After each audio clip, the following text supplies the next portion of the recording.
Let me ask you a question. What effect, what impact does emotional intelligence have on your business? That's what I want to talk about today. My name is Jeff Eccles. I am the president and the chief strategy officer of Echo Engagement. I'm also the director of brand strategy for Entree Architect. And I've been hosting these conversations, these LinkedIn lives, these YouTube lives, this stream on Twitch every day this week because I host a different show. I host a show called Context and Clarity that streams 4 days a week, or actually 5 days a week, inside the Entree Architect Community Facebook group.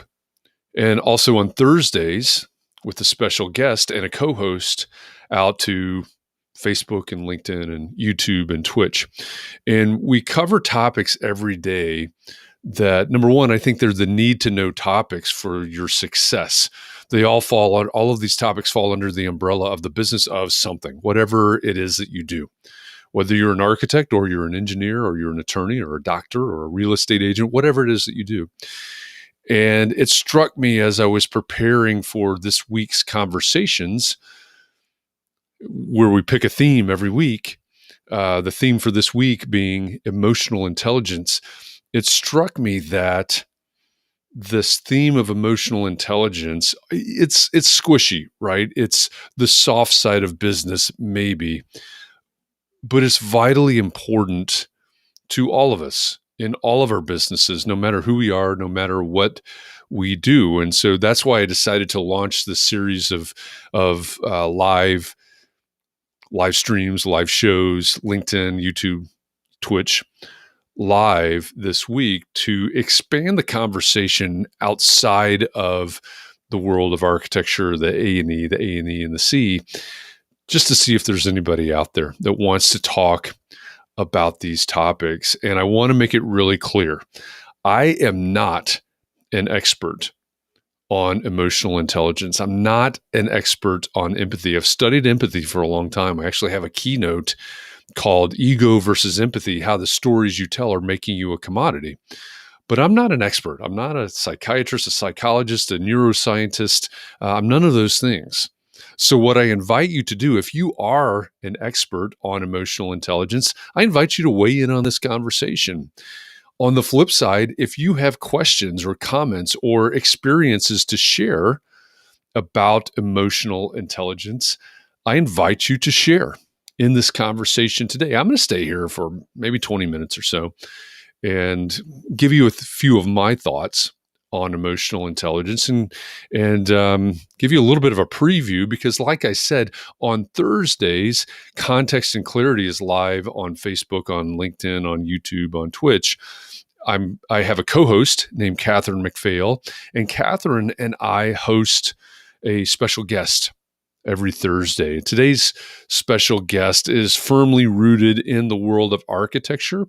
He's the founder of the Business of Architecture. He's the longtime host of the Business of Architecture podcast. His name is Enoch Sears, and we're going to talk with Enoch today about emotional intelligence and how it impacts your business. So I want to do a little bit of a preview of that conversation, but also find out from you if you're willing to share your experience of emotional intelligence or lack of emotional intelligence in the environment, in the business environment. Of course, emotional intelligence is also important to us personally. It's important to our relationships. And I think by extension, most of us would say that we are in a relationship-based business. So I think this is all tied very closely together. One of the things that I wanted to do is read real quickly because Um, I think many of us have, I think we've heard a lot of people, especially over the last 2 or 3 or maybe 5 years, I don't know. I've heard a lot of people talking about emotional intelligence, and that's a good thing. But we've heard a lot of people talking about emotional intelligence. And if you're like me, you might have intuitively said, okay, well, I think I understand what emotional intelligence is. I think I understand what it's all about, but we don't really know what a definition of emotional intelligence is. So I just wanted to read really quickly a definition, maybe oversimplified definition, but a definition of what emotional intelligence is. So here it goes. Emotional intelligence is our capacity to recognize our own emotions and those of others. So, like in the case of empathy, right? Empathy is a facet of emotional intelligence. So, emotional intelligence is our capacity to recognize our own emotions and those of others, and our ability to discern between different feelings and label those feelings and use that information to guide our thinking and our behavior and to adjust to situations. That's a lot, right? There's a lot packed into that, but that's a definition, right? It's our ability to understand our emotions, to understand other people's emotions, and use those in positive ways in the different situations that we find ourselves in. So, just in a nutshell, that's what emotional intelligence is. Hey, Javier, thanks for joining me today. And if there's anybody else out there, if you're on LinkedIn right now, if you're watching, or on YouTube right now, or on Twitch right now, if you're watching this, say hi. Let me know that you're here. Let me know who I'm talking to. Join in this conversation with me. Like I said, I'm going to stay here for a few minutes today, give you a little bit of a preview of what's going to come today at 4 p.m. Eastern. Like I said, I and Catherine McPhail will host this conversation with Enoch Sears. If you've never joined one of these Context and Clarity live conversations before, hang on to your hat, because they're lively conversations. On a day-to-day basis, we may have 100, 200, almost 300 comments in an hour. So it's a lively event that we have, and I'm looking forward to having Enoch join us for that conversation. Hi, Scott. Thanks for joining me here on LinkedIn today. Javier is in New Jersey and Scott is out in San Francisco. So now we've spanned the United States. I'm right in the middle in Indianapolis. So here we go. Coast to coast conversation about emotional intelligence and its importance to your business. Another thing that Context and Clarity is a conversation that I host every morning. I call it a coffee talk that I host every morning on Clubhouse. And so we were talking about emotional intelligence on Clubhouse this morning as well. And I really enjoy those conversations because we have the opportunity to hear from each other in real time, in our voices. Literally, you share via your voice there on Clubhouse. And it's interesting to see and hear people talking about things like, what do you do when you're in a situation and you're working with someone, or you have a client, or you have a consultant, or whatever whatever your situation, whatever your context is like. What do you do when you're dealing with someone, right, that doesn't seem to have any emotional intelligence? That's hard. That takes a lot, right? It takes a lot of effort for us to respond appropriately and to analyze that and respond appropriately. That's a topic that came up a lot yesterday as well. What does it mean for us to be able to understand our emotions in a situation, understand our client's emotions in a situation, or a customer, or whatever you call the people that you work with, maybe a patient, and be able to align with them somehow in that situation and make sure, right?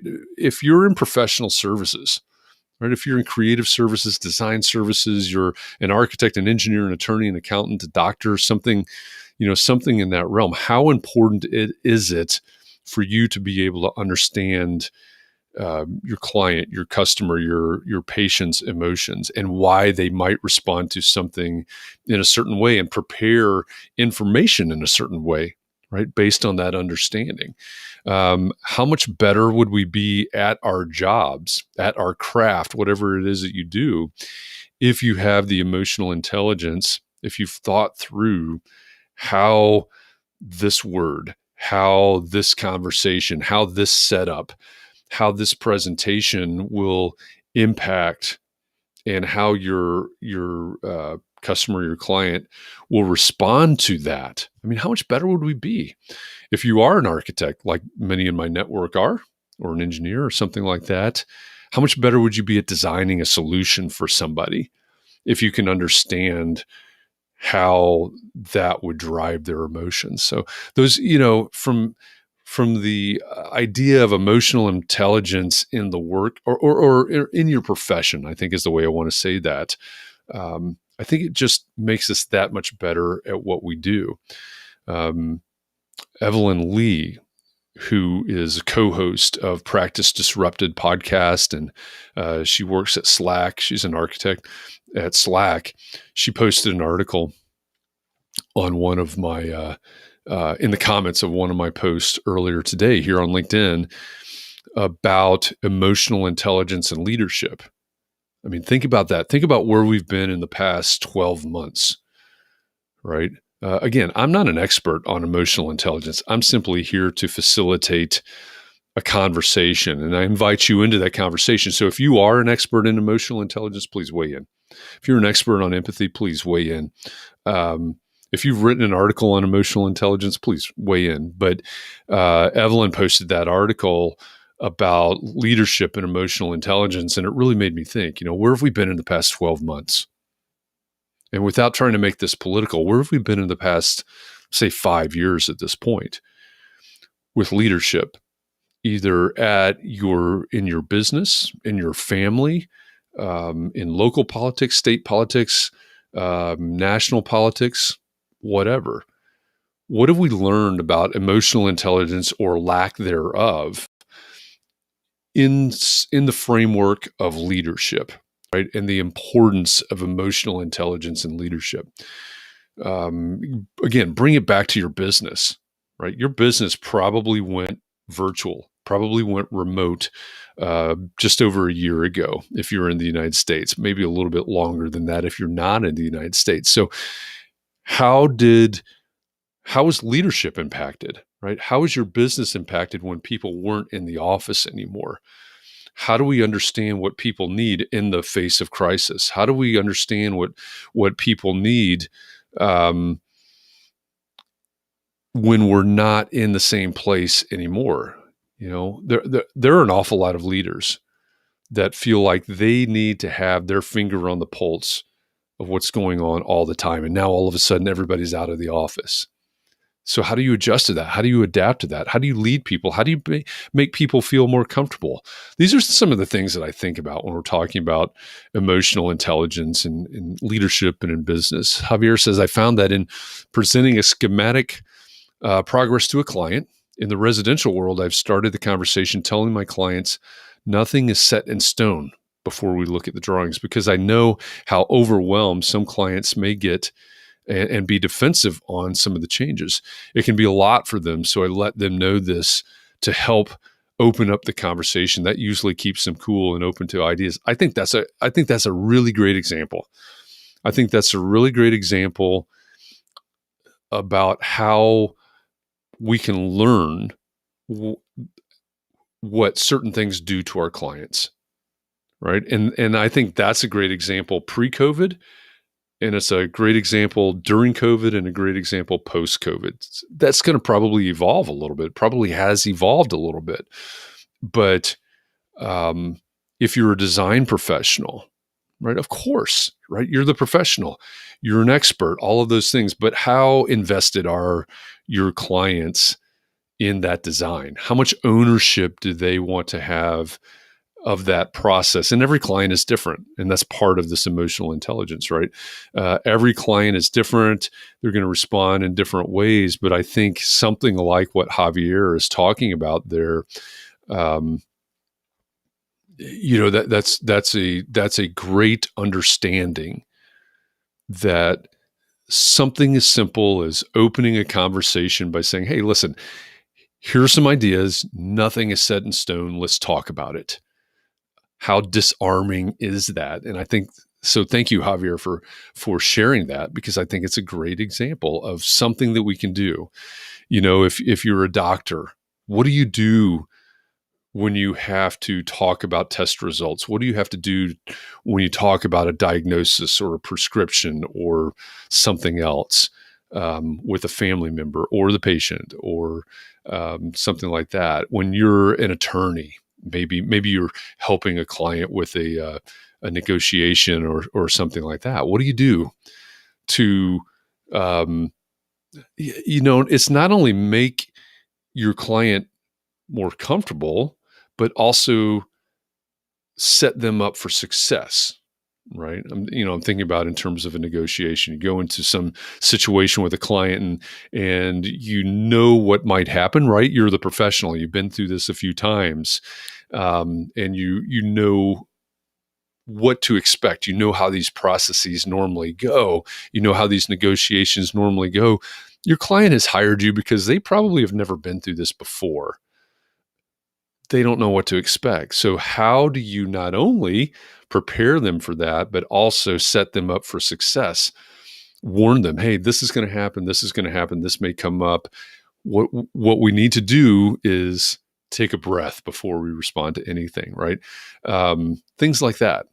I think Javier's example, we could take a nugget of that and apply it to a lot of different situations, a lot of different professions, and think of it in terms of how do we set all of ourselves up for success, just simply by understanding what's going to make everybody else more comfortable in the moment and in the situation. So thank you, Javier. I think that's a great example. I shared some questions yesterday, and I was going to try to find that list here real quickly. I don't know if I'll be able to before I wrap this up, but how things like, is there anything that you do to help and anticipate, right? Maybe it's based on your experience, right? As a professional, maybe it's based on your experience, understanding what's coming next. Is there anything that you do to prepare yourself or prepare your client, whoever it is that you're working with, for this upcoming scenario?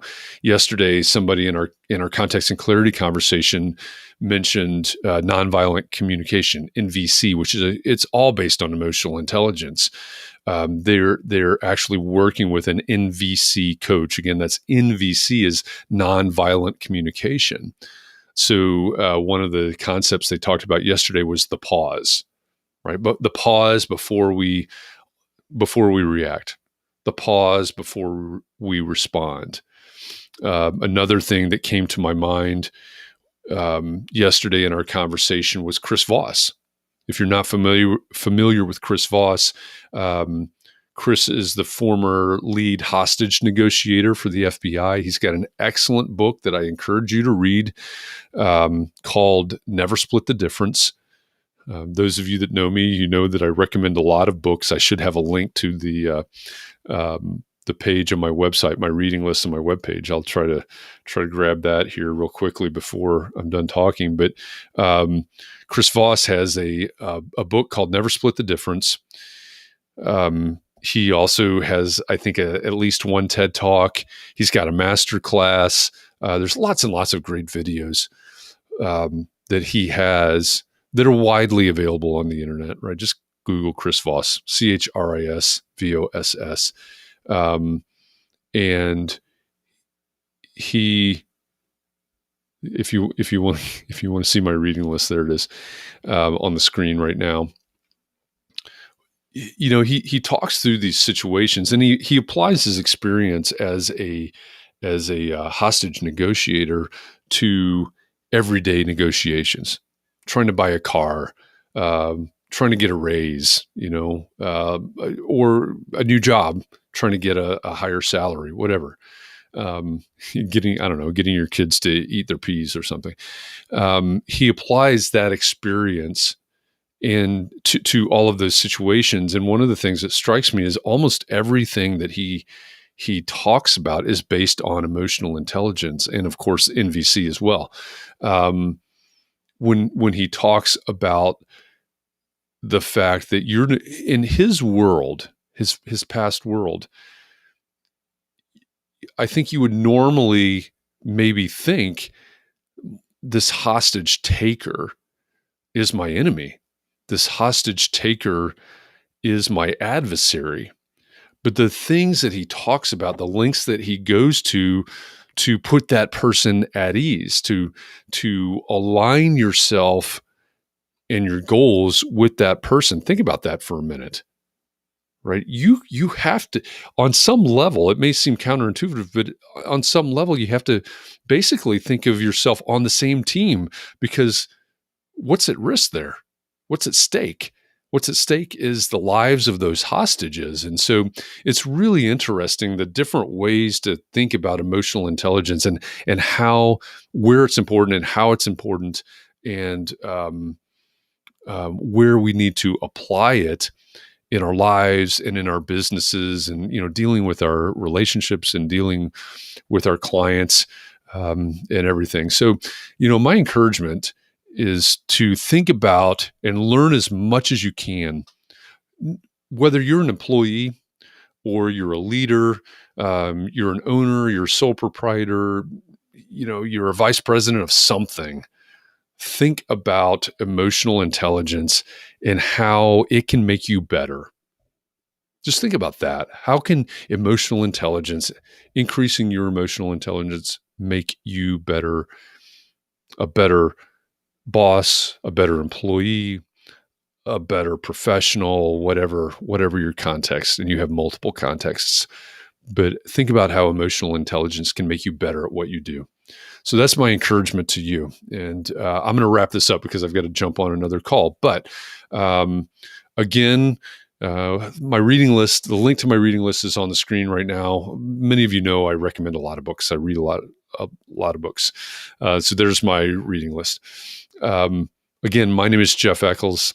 I am the president and chief strategy officer at Echo Engagement. I'm also the director of brand strategy at Entree Architect. I host a show called Context and Clarity. It comes in a lot of forms. It's a podcast that comes out, very short form podcast that comes out every morning.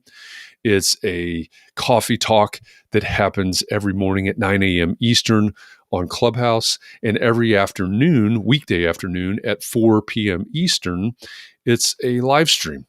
And on Thursdays, it's simulcast on Facebook, on LinkedIn, on YouTube, and on Twitch. I have a co-host every Thursday afternoon named Catherine McPhail, and every Thursday afternoon we have a special guest. Today, our special guest will be Enoch Sears. He's an architect. He's the founder of the Business of Architecture, and he's the longtime host of the Business of Architecture podcast. We'll be talking with Enoch today about emotional intelligence and your business and your relationship. So if you're seeing this, look for that later today. If you want to know more about how to find context and clarity, just shoot me a message wherever you are, or post it in the comments right now. Even after this live session is over, post it in the comments, and I'll tell you more about how to find context and clarity. But I'm excited to have this conversation with Enoch. I'm excited for you to think more about emotional intelligence in your business. So thanks for joining me for this conversation. I might be back again tomorrow at 2 p.m. Eastern. Usually on Context and Clarity on Fridays, we take a little bit of a departure and we talk about a digital or social media platform. So maybe I'll come back here again tomorrow at 2 p.m. Eastern to talk about Instagram. I'd be interested to see what feedback, what ideas, what advice, what questions you have about Instagram. So if I can, I'll be back at 2 p.m. tomorrow, 2 p.m. Eastern tomorrow here, and to talk about Instagram. But I'll definitely be back on Clubhouse tomorrow morning at 9 and on Context and Clarity tomorrow at 4 p.m. Eastern. But join us today at 4 p.m. for this conversation with Enoch. I think it's a really important conversation. I hope that you'll make time for that and join the conversation. It really is a conversation. Ask questions, make comments, be a part of the conversation with Enoch. So I'll see you at 4 p.m. Eastern.